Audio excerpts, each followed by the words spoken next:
মাও কিয় জনম দিলি মোক পিতাও কিয় তুলিছিলি মোক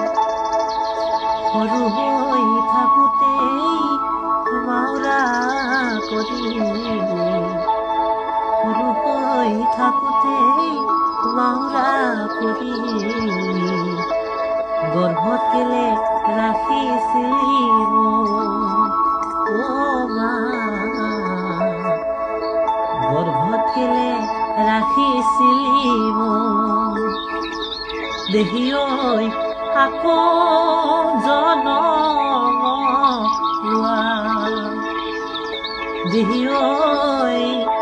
আকৌ জনম লোৱা